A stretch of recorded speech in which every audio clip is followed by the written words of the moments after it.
नमस्कार, स्वागत है आपका अपने YouTube channel doctor Madhubala classes में। मैं हूं राजेंद्र कुमार वर्मा और आज हम करेंगे अनुच्छेद 17 अस्पष्टता का निषेध, एबोलिशन ऑफ अनटचेबिलिटी। प्राचीन काल से लेकर मध्यकाल और वर्तमान तक जो अनटचेबिलिटी है वो एक अपराध के रूप में है, क्योंकि मनुष्य के साथ भेदभाव करेगा तो अपने आप में वो प्राकृतिक रूप से, मानवीय रूप से गलत है।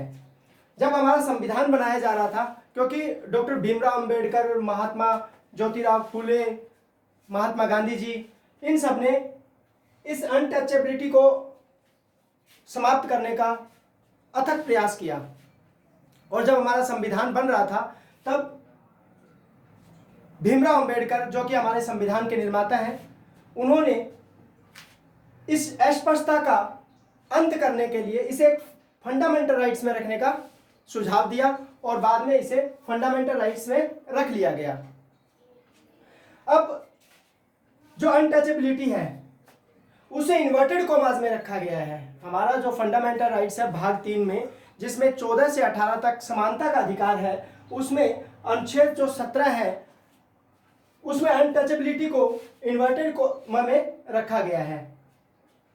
अब जो अस्पष्टता है वो इसका आधार क्या है? तो इसका आधार है जाति। भारत में जाति के आधार पर क्या किया जाता है?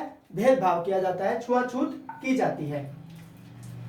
अब इसके लिए जो है अनुच्छेद 35 17 से जुड़ा हुआ है, क्योंकि अनुच्छेद जो 35 है वो संसद को ये पावर देता है कि वो अस्पृश्यता का अंत करने के लिए क्या कर सकता है?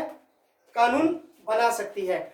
और इसी के तहत 1955 में अस्पृश्यता अपराध अधिनियम 1955 लाया गया संसद के द्वारा, जिसमें यह व्यवस्था की गई कि कोई भी व्यक्ति, चाहे स्टेट है, चाहे व्यक्ति है, और चाहे वो प्राइवेट व्यक्ति या संस्था है, अगर वो किसी के साथ छुआछूत करता है, अस्पृश्यता करता है, तो उसे आर्थिक दंड दिया जाएगा। यह इतना ज्यादा कामयाब नहीं हुआ, इसलिए 1965 में अनुसूचित जाति का आर्थिक एवं शैक्षणिक विकास करने के लिए कमेटी का निर्माण किया गया, जिसके सुझाव पर 1956 में 1955 में जो अधिनियम बना, अस्पृश्यता अपराध अधिनियम, उसका नाम परिवर्तन कर दिया गया और उसमें कुछ और प्रावधान जोड़ दिए गए। इसका नाम कर दिया गया सिविल अधिकार संरक्षण अधिनियम 1955।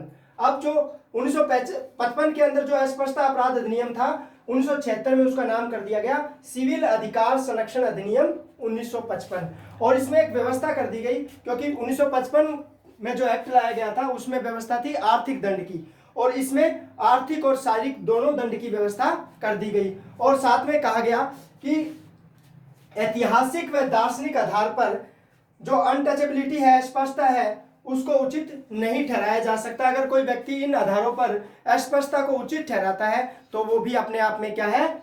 अपराध है। इसी के तहत संसद द्वारा अनुसूचित जाति एवं जनजातीय अत्याचार निवारक अधिनियम 1989 लाया गया।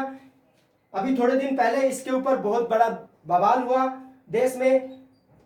अनुसूचित जाति और जनजाति के लोगों ने बहुत बड़े आंदोलन किए और जो है बाद में संसद ने इसके ऊपर और कानून बनाने का वायदा किया और फिर ये आंदोलन जो है समाप्त हुआ। आज हमने जो है अनटचेबिलिटी को देखा।